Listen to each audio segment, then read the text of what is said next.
When my father passed, my stepmother believed she had finally secured her victory. After half a decade of no communication, I was suddenly deemed insufficiently family to attend the reading of his will. Yet, Dad had invariably been several steps ahead. The expression on Diana's face as I unfurled those property deeds upon the table was absolutely invaluable.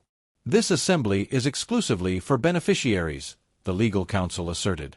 I merely offered a knowing smile, gently spreading the documents. "You mean the ones I already possess?" Before I delve into this extraordinary inheritance saga, please indicate your current viewing location in the comments below. If you appreciate family drama intertwined with gratifying retribution, do hit that like button and subscribe for more astonishing true narratives. Now, let us proceed to how I unequivocally reversed the fortunes on my avaricious stepfamily. The communication arrived on a dismal Tuesday morning in Singapore. I was immersed in finalizing a pivotal development transaction when my phone's display illuminated with a contact number I hadn't encountered in years. My childhood confidant, Grace's, voice fractured as she imparted the news that would fundamentally reorient everything. "Maxwell, your father passed away last night. 5 years. That was the precise duration since I had last set foot in Maplewood, the quaint township of my upbringing.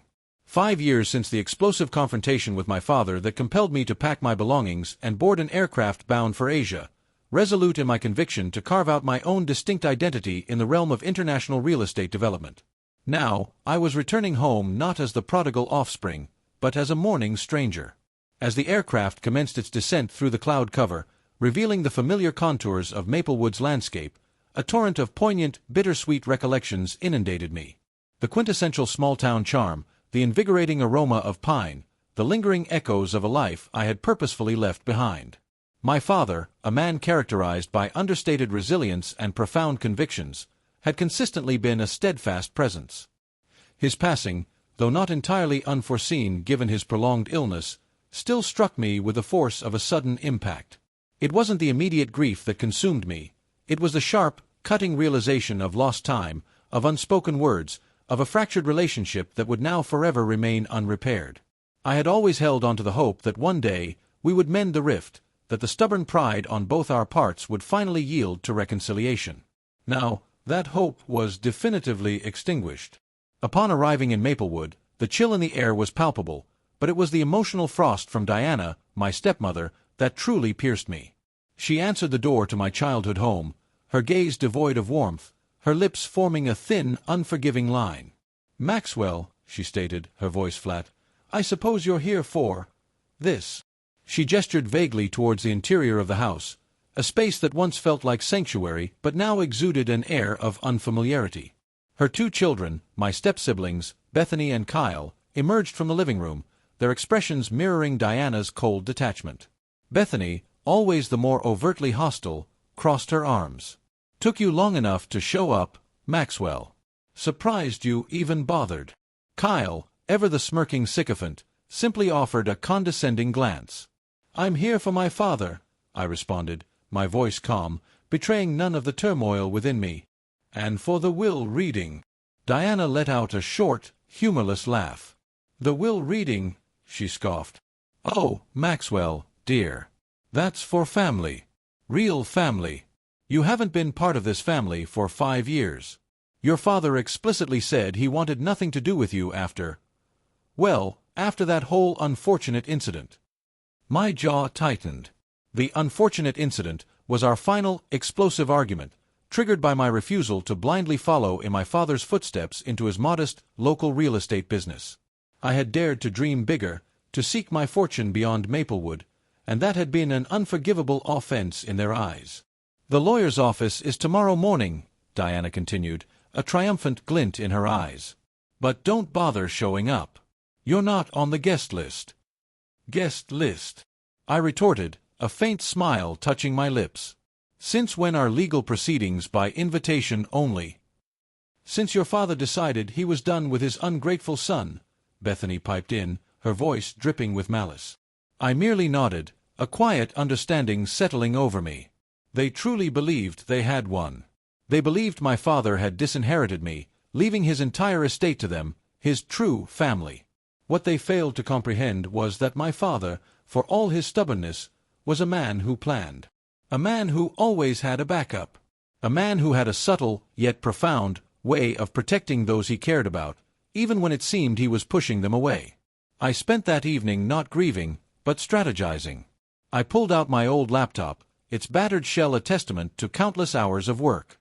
I accessed secure files, scanned old documents, and confirmed details I had tucked away years ago, almost as a forgotten contingency. My father had often imparted wisdom disguised as casual advice. Always have your ducks in a row, Maxwell. Especially when dealing with people who underestimate you. He had taught me about contracts, about property law, about leveraging assets. And he had, unbeknownst to Diana and her children, given me the tools to navigate this very moment. The next morning, I arrived at the lawyer's office precisely on time. It was a small, unassuming office, a stark contrast to the gleaming skyscrapers of my current professional world. Diana, Bethany, and Kyle were already there, seated smugly around a large mahogany table. Diana wore a triumphant smirk, her eyes glinting with barely contained glee. Mr. Henderson, the family lawyer for decades, a man with kind eyes and a perpetually worried frown, cleared his throat. "Good morning, everyone," he began, his gaze briefly meeting mine with a flicker of something akin to sympathy, or perhaps anticipation. "Thank you for coming. As you know, we are here for the reading of Harold Maxwell Sr.'s last will and testament." "Wait a minute," Diana interjected, her voice sharp. "What is he doing here? I specifically told you Maxwell wasn't to be included. He's not an heir." Mr. Henderson adjusted his spectacles, a faint tremor in his hands. "Ms. Davidson, with all due respect, I am legally obligated to ensure all named parties are present or formally notified. And Maxwell, as the deceased son, is indeed a named party." "Named party for what?" Bethany scoffed. "To hear how he got nothing." I remained silent, a calm smile on my face. Let them revel in their misplaced confidence. It would make the fall all the more spectacular. Mr. Henderson began to read the will. It was exactly as Diana had hoped. The house, the family business, the majority of the liquid assets, all were bequeathed to Diana and her children. As he read each clause, Diana's smile widened, Bethany exchanged triumphant glances with Kyle, and their air of self-satisfaction became almost unbearable. "And finally," Mr. Henderson concluded, his voice softer, "to my son, Maxwell, I leave nothing explicitly stated in this document." Diana let out a triumphant gasp, a small, victorious sound. Bethany giggled. Kyle smirked openly. "See," Diana crowed, looking at me with undisguised malice. "I told you. He left you out. You're nothing to him now, Maxwell." It was my cue. I leaned forward, my gaze meeting Mr. Henderson's. "Actually, Mr. Henderson," I stated, my voice calm and clear, cutting through their smug pronouncements, "I believe there's a slight omission. Perhaps a few key properties. The ones my father transferred to me before his passing." Diana's triumphant expression faltered. "What are you talking about, Maxwell? He didn't transfer anything to you. He despised you." I reached into my briefcase, slowly, deliberately. I pulled out a stack of pristine, legally binding documents. Each one a deed. Each one bearing my name. The prime commercial lot downtown, the one their family business had been trying to acquire for years. The sprawling agricultural land on the outskirts of town, recently rezoned for residential development, making it incredibly valuable.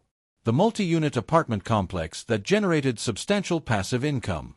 And perhaps the most galling of all, the original Davidson family home, the ancestral property that had been in their family for generations, which my father had secretly transferred to me 2 years ago, long after our explosive argument. I laid them one by one on the polished mahogany table, the soft rustle of paper shattering the smug silence. "This meeting is for heirs only," I repeated Mr. Henderson's earlier words, my voice a quiet echo in the suddenly tense room. I looked directly at Diana, her face slowly turning ashen. "You mean the ones I already possess?" Diana stared at the deeds, her eyes wide with disbelief, then panic. Bethany's jaw dropped. Kyle's smirk vanished, replaced by a look of utter shock. These are fake." Diana stammered, her voice shrill. "My husband would never." Mr. Henderson, however, was already examining the documents, his frown deepening. "These appear to be entirely legitimate, Ms. Davidson," he said, his voice grave. "All legally recorded transfers. Dated well before Mr. Maxwell Sr.'s passing." He looked at me, a flicker of something akin to admiration in his eyes. "Your father was a very shrewd man, Maxwell. He had a way of ensuring his intentions were realized, even if discreetly." The revelation was a punch to their collective gut. They had inherited the debts, the declining family business, and the smaller, less valuable liquid assets.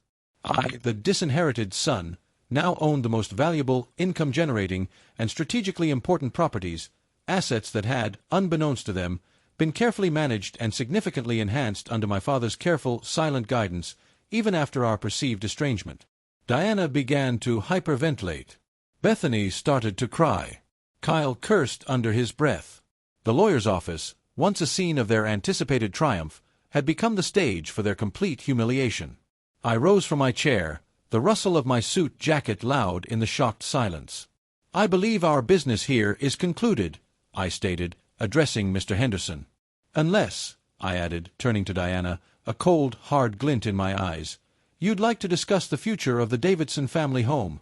As the legal owner, I'll be needing possession by the end of the month." I walked out, leaving them in their self-made ruin. The air outside felt crisp and clean, the scent of pine sweeter than before.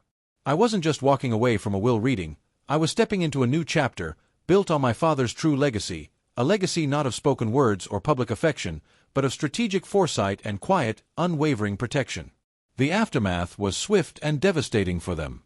Without the key properties, Davidson Enterprises quickly floundered. Mark, suddenly without the cornerstone assets, proved completely incapable of managing the company's existing debts and declining revenue. Bethany and Kyle found their shares plummeting in value. Diana, facing the loss of her home and most of her expected inheritance, was forced to confront a reality far harsher than she had ever imagined. I, on the other hand, flourished. The properties I now controlled were perfectly aligned with my real estate development expertise. I began to invest in Maplewood, not just for profit, but with a renewed sense of purpose. I saw the town not as a place to escape, but as a place to build, to honor my father's quiet vision. Grace became my business partner, and an even more important part of my life. She had always believed in me, even when my own family didn't. Together, we launched new projects, revitalizing parts of Maplewood, creating jobs, and slowly, surely, earning the respect of the community. One day, as we stood on a newly constructed observation deck overlooking the sprawling project that would define Maplewood's future, Grace noticed my thoughtful expression. "What are you thinking about?" she asked softly. "Legacy," I replied, my gaze sweeping across the vibrant landscape. "What we leave behind, how we're remembered." She squeezed my hand. "Your dad would be incredibly proud of what you've accomplished here, what you're still creating." I nodded, a profound sense of understanding washing over me. I thought of the complex, imperfect, yet ultimately loving father I had come to comprehend more fully in his death than I sometimes had during his life. He had made mistakes. We all did. But in the end, he had done his utmost to safeguard what mattered most.